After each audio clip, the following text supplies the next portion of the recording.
even the freaking underwear that you wear is somehow ruining your junk. Nathan, we're in. I mean, there's Justin in the back, or I don't even know where we are, San Antonio, for some reason. Nathan, why is our junk getting all messed up by polyester underwear? Thin skin, polyester breaks down with abrasion and heat, moisture, absorb it through your thin skin. What does that do to your junk? You absorb estrogens from the plasticizers, and that's that. So is that the same thing as saying when people say if you drink plastic water bottle, you're getting estrogen? Oh yeah, it's the same thing. So I'm obviously drinking water from a plastic bottle right now, and I'm sure most of us do, but it's leaching. So I'm not sure about thicker skin, but they have shown through testing that the skin down below is thin enough that just the contact is enough that it can transfer over and be absorbed through the skin. So I guess the solution is, of course, you're supposed to drink water from a glass bottle or something else, not plastic. And not even store your food in plastic, but what I was just ordering was a modal underwear, I guess. Mm-hmm. Why is modal better? It's a bougie cotton. Just so I guess that's not going to fuck up my junk. Yeah. Or just dump estrogen. And basically what we're saying is this just sucks for the poor people and your kids because the cheapest option is always just going to be the polyester because that's the cheapest material to make. So you're just messing up kids at that point. You're just dumping estrogen into them and then giving them the worst diet humanly possible. Eating cereal for breakfast. Cereal for dinner? Yeah. I remember that when I was little. And just like nasty fried food. That's just so bad for you. So what do you think the ideal diet is? Because from a personal perspective, I don't know anyone in this entire world that has studied this stuff more than Nathan. I hear a bunch of bros on Twitter that say carnivore is the best way to go. What do you think the ideal diet is? I mean, it's going to be kind of works for you, but it's going to be a combination of somewhere between low carb and carnivore-ish. Define that. Because let's say my diet, for example, usually for dinner I'll have a ribeye with a sweet potato or baked potato. I'll eat usually maybe egg, sweet potato, chicken, something like that for breakfast or lunch with some sort of fruit throughout the day. So I like the phrase, breakfast like a king, lunch like a prince, dinner like a pauper. Meaning you have your biggest, most dense meal in the morning. Really? Later on you eat a little bit lighter, but it's still somewhat dense. Just as the day goes on, you eat lighter and lighter till you don't eat much at all. That is most people in the space usually say you should fast in the morning. I've done the fast. It just depends on what works for you. If you burn too many calories, if you don't have the time to eat those calories later on in the day, if you're eating too late, and if you have 5 hours before you go to sleep and you see 1,000 calories, what the hell is your body going to do with those 1,000 calories? Just store it, or it's going to waste it. If you eat in the morning, your body has that entire morning to burn that off and utilize it. What about the people say they get lethargic after they eat? I mean, for sure you will. You have to get used to it. So I mean, I wake up. I have like 3. Let me just give you an example. 3 eggs. Do you have them hard boiled? I just scrambled, whatever. Olive oil. But yeah, hard boiled works too. But like 3 or 4 eggs. I might have a little bit of like raw garlic with that. I mean, like a part of a clove, and that's only to help counterbalance the cholesterol. From there, I'll make like a 1,200 calorie protein shake. If not, have like a 12 14 ounce salmon fillet. Most people, when you hear, they hear you say you're gonna have a 1,200 calorie protein shake, I think people are gonna say, so you're putting 2 scoops of Quest protein. And just for some context, if you ever enjoy food, never show it to Nathan, because he'll tell you why it's the most unhealthy, worst food of all time. So how do you actually make your own protein? Yeah. So how do you do that? I mostly have whey protein, but I'm gonna have a combination of like 30 to 40 grams of whey, 10 to 20 grams of collagen, these 2 types of protein. I'll be adding about 6 to 12 ounces of either goat milk, and you can do cow's milk, but goat milk digests better and it's less bloating, etc. You find out what works for you. But kefir, it's type of yogurt, it's a better yogurt than regular yogurt, has more bacteria in it, probiotics. But yeah, so 6 to 14 ounces of goat milk or a type of yogurt, Greek yogurt, whatever. And I have my about 60 grams of combination of whey and collagen protein. I'll throw some kiwi in there. I might throw a piece of grapefruit. Actually, I'll throw a scoop of cocoa powder. I typically will put sometimes a little bit of rosemary extract. It helps with testosterone. And what else? Cinnamon, of course, but Ceylon cinnamon. Why? The other cinnamons, they have cinnamon actually has a chemical in it that most of them have that is liver toxic. It has toxicity to it, but Ceylon has the least amount of this specific cinnamon like element that is toxic. It has like the lowest quantity, and so you can eat a lot. Yeah. I mean, but you don't drink or anything, so your livers are completely fine anyway. And you don't do steroids or drugs. Well, yeah, but you still want healthy livers. Well, yeah. I mean, the Ceylon cinnamon's a little bit more expensive, but are you going to save like an extra $2 on your cinnamon because I don't drink? Might as well save some money on my cinnamon. No, I don't save money. I buy. I'm in Justin's camp. The other buddy that we're hanging out with right now, he just says usually the most expensive products are the best ones anyway. So he was already buying super expensive stuff. So he wasn't having polyester. He had the mogul cotton. So recently I do that. I get the nicest meat. I don't even use spices. I use salt and I use butter in my pan. And I do keep spices to a minimum, but I would like it, but I'm just so lazy and I don't want to cook with a bunch of spices and I'm not picky when I eat. So I just slap on every night I usually have a ribeye. I'll have some put some butter in the pan, put some salt, I have some pepper, just eat that with a sweet potato and maybe some fruit. And then I usually cheat during lunch, but I always thought I should fast in the morning time. And then I actually use some chocolate milk, some high protein chocolate milk, which I don't want you to mention how bad that is for me because I really enjoy it. So this is what I'm talking about when I talk every single day, but you have to have friends where you can have high level discussions with. I could ask Nathan any health question on this face of the planet, and if he didn't have the best answer in the world, he would know a source to go to where I could find the answer. With just about anything health related. I mean, not to be, you can be humble here, but that's a true statement. Or care enough to actually like try to help the situation. Yeah, but also, anything. Being able to ask stupid questions and not feel like, oh, I'm an idiot for asking that. Yeah. Just asking legit questions. Yeah, and this is for anything. Justin's a real estate guy. You need to surround yourself with people who care about things and study things in life to where you're not just talking about the last football game or Taylor Swift. I mean, you're just constantly learning, which is amazing. Nathan's just been talking my ear off about how after steak, your iron levels get all jacked up. So the way to do that is you can either have coffee or you need coca. So you can have caffeine, not caffeine, coffee, decaf coffee, or chocolate. And then we went to get some chocolate because I don't drink coffee, especially at nighttime. And then he was looking at all the chocolate. And then what did you say? Every single one of them had a certain ingredient. And then he said, no, we can't do this. Yeah, let's have a little correction real quick. If you have, let's say you're on a carnivore diet, you're having excessive iron, they don't really have a way of getting rid of iron, but excessive iron is bad. Just like having too little iron is bad. One way to counteract that, if you do have a high carnivore intake, is you can take chocolate, like the cow, or you can take coffee. They're both very high inhibitors of absorbing iron, up to like 90+%.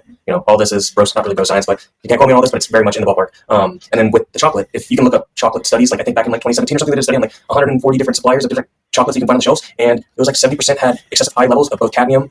Lead was the highest one that was like across the board, but it's like cadmium, lead, and I forget what else. Those are the 2 biggest ones though, but it's kind of scary when like 60+% of the major brands that you can just go to the store and grab off the shelf have unregulated, like exceeding levels like 10, 20 times past what is supposed to be allowed, but they're on the shelf. Yeah, so another buddy of mine, Luke, he's kind of carnivore, but he drinks so much coffee, so that would kind of counteract the problem. And most people would not have this issue, but if you eat a ridiculous amount of steak, which I don't know if I eat a ridiculous amount, but I have at least a ribeye a day, which is probably a lot more than the average person, that would lead me to suggest my iron levels are probably slightly unaligned because I always eat my steak at nighttime. I'll drink maybe 3 coffees a week, so I might do a little bit of dark chocolate at night to kind of counteract that, because the last thing you want is just a shit ton of estrogen ruining a lot of your body intakes, right? And the thing with the iron is excessive high iron will increase sex hormone binding globulin. Look up that and iron consumption. You'll see what I'm talking about. And then I'm carnivore-ish. When I say carnivore-ish, I'm like 50-50 fish and meat. I will say I don't eat soy. You don't eat soy? No. Like I don't eat soy. What about processed foods? I really don't eat any So processed. you eat like just one ingredient foods? I mean, I'll eat I'll eat combination foods, but I won't eat I'll try not to eat ultra processed foods. And if it's an ultra processed food, I'm going to make sure that it's at least for the most part wholesome ingredients, where there's not crap in there that is just why is it in there? Oh, it's there because it is a cheap alternative to the better product that should actually be in there. Especially if I'm paying like $6 for that damn item, I'm gonna be pissed. Yeah. My diet's not that locked in, so what I just try to think about is just one ingredient foods, and then I don't have to think about much. If it's already grown or someone kills it, I'm probably gonna be okay eating it. But what do you think? You don't eat much chicken, right? No, it's grown dirty. Yeah, that's what It's dirty grower. So it's turkey, so it's chicken, hormones, antibiotics, whatever. What if you were to hunt the chicken yourself? Would you then eat it? I mean, if I grew it myself, yeah, Okay. that'd be sweet. Yeah, but just the way it is right now. Well, how's it different than steak? I mean, steaks. The steaks regulated in a little bit different ways, but I mean, what I try to do when I eat steaks, and lately it's been grass fed. And what about fish? That's how it's, well, fish actually. That's actually a lot better. It's gonna be sardines or salmon. Ugh. Well, sardines just I'm allergic to fish, and sardines just sound nasty. It gets old real quick. Does it? You gotta change it up. How much protein do you eat today? I probably have about 1 to 1.3 kilograms per pound. So I have probably about 110 to about 140 grams of protein a day. And you weigh 155 pounds? About 155 to 157. 157, okay. Yeah, I'm like 163. I'd like to get up to, I was weighing about 170, but I was a bit fatter. So I just haven't had time to eat. So I'm pretty lean right now. Not doing the best in the gym with regards to progressively overloading. And I just got kicked out of my gym because of these goofballs. But we were finessing Lifetime and had a bunch of people on one membership. You be careful with that. No, I mean, there's literally going to be 4 people that watch this video. And one of them was my mom. The other 2 are my mom's friends that she sends us to. So I only do this because I forced myself to make one a day. But I got kicked out of my gym. So I got to figure something else out. But I'm moving for the summertime anyway. So I'm going to end it here. And this is exactly what I'm talking about. Just find people that you can talk to about anything. I don't know a whole lot about this, but this is something I'm super interested in. Who would not be interested in being healthier in every single aspect?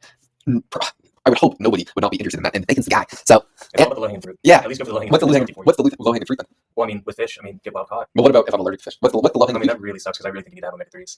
Because I use a lot of omega-3s. Well, what is the low-hanging fruit in my diet if you had to recommend something? You mean to change things? Change your I mean, body. you already have a lot of things you can cut out, like your artificial strawberry milk, Well, or your chocolate milk. that's not going anywhere. He did give a great idea because I like strawberry milk and chocolate milk. Yeah, so for strawberry milk, you should go get strawberries, clean them, of course, but just put them in the blender with milk. What I'll do is when I'm in Colombia, I'll have my maid who does all the cooking and cleaning back, and I'll have her make my strawberry milk fresh because she would do juices just about every day and do pineapple and all the fruit. She'd give us something every single day, and I'll just say, hey, put some milk and strawberries, and I could probably get some real organic milk there as well. So I'll definitely do that. Definitely not when I'm in Arizona doing it myself though. So what's another low-hanging fruit that anyone can do? There's a couple supplements. I mean, one supplement I've been messing with lately is called colostrum. Do you have that right here? Yes. Look at this. He's a bag of supplements. No steroids. I asked him if he's gonna hop on the roids, but clean as hell. But it's called colostrum. Don't worry about the brand. Just make sure it's quality stuff. Am I looking at it right? well, yeah, but what is it? What does it do? So long story short, when mammals give birth, they produce a super milk. Humans do it, cows do it, whatever. Breastfeed. But what they do is that's supposed to go to the baby to help build the immune system and protect the body. So what you can get is you can get colostrum in a powder form, and you have powder mode dosages. I have it in the morning and night, and I noticed you have a little bit more energy. It helps with bloat. It helps with digestion. It's going to be anecdotal, but you just have to try for yourself to see if it benefits you. But those are the things that helps with me. Is I noticed I had a little bit more vitality. My digestion's a bit better, less bloating, and it just. What's the absolute worst thing for the diet that most people eat? And most people Or eat do. I mean, all fast food. I cut all that crap out. How long ago? Probably years, right? Yeah, a couple years ago. Yeah. And how old are you, Nathan? I'm 34. I mean, fuck, we look like the same age, so I'm doing something wrong. You're doing something right. Well, I've been really clean in the last probably like 4 months, and I've cut out all the extracurricular dumb things. Like what? You go out with friends and Drinking? go with coworkers, and like, oh, you're skipping shots. It's like, yeah, I'm skipping shots. Shots, yeah. I'm good. Yeah. I feel good. Yeah. Yeah. That's why you got to drink to feel good. Yeah. Once I start putting that out, and like I told you that phrase I said, breakfast like a king, prince. See, that's the opposite of what I would usually say. Is I would always say intermittent fast because I'm just don't eat in the morning. I like the intermittent fast, and I will do that once, maybe every 2 weeks, But twice. that being said, you also do a lot of long-term fasts, like a few days at a time. So, like I weigh 157 right now. Like 2 weeks ago, I did a like 52-hour fast and went down to 152. So, like that's my lean body because I'm like below 10%. But that was just to see like how much lean mass I actually gained because I'm eating so dang clean. And I've been on point with making sure that I get the right amount of calories in the morning. And I've gotten used to it. That's the big thing about that phrase I was telling you about. Is you have to get used to having those meals in the beginning, but you have to make sure you keep it consistent. So that when you do get that big ass meal, the rest of the day, like you notice the energy's there. Like I could honestly just have my big breakfast meal. I could skip for the rest of the day if I had to. Same thing with the fast. Like you're trying to get work done, right? So yeah, I'm a little bit sluggish in the morning, but the rest of the day, I'm clean energy. Whereas the other way around, I'm fasted. I'm like, oh crap, I'm gonna have to eat some time. I'm gonna have to eat some time. I'm gonna have to eat some time. And then if work overshoots that, then I'm then overshooting when I need to open up the eating window. And then I get that slowdown time, but I still have like that workload that I have to manage. Yeah. So that's how I manage it better. It seems to work. At the end of the day, it still goes to the diet that's for you, though, and the easiest to maintain. I mean, if you're someone who, once you start eating, you can't stop, and your problem's being overweight, I would just say don't eat until you get hungry and wait till 1 o'clock because your goal is to lose weight. But I mean, I'm trying to gain some muscle mass, you're trying to gain some muscle mass, so our goals are wildly different than someone that's out of shape. I mean, if you're 12 below body fat, you're just thinking about these things in a way to maximize muscle growth and not as much to lose weight or to gain those objectives. But definitely going out, and especially, I notice I don't drink hardly ever, but if I do and I get kind of drunk, the next day, even if I'm not hungover, I'm just slow. That's the worst feeling ever. You just have a wasted day after that just to drink some alcohol, and you don't even really have fun drinking, but it ruins you in so many ways. Yeah, your existence is like dull. Yeah. You're always trying to do what you should do, but it seems like you drop yourself a few pegs back for a couple days, and then if you notice that, like it hurts that much more. What if you drink every night? Does that just mean what happens then? I mean, you get tolerant to it. It'll be your new normal. The brain actually can run off of alcohol as fuel. That's part of the alcoholism thing. Is that some people actually feel like they think better when they drink, and it's because the brain has actually become tolerant to the fuel source of alcohol, even though it's a crap fuel source. But they actually their thoughts will get clearer Because their brain becomes dependent upon it.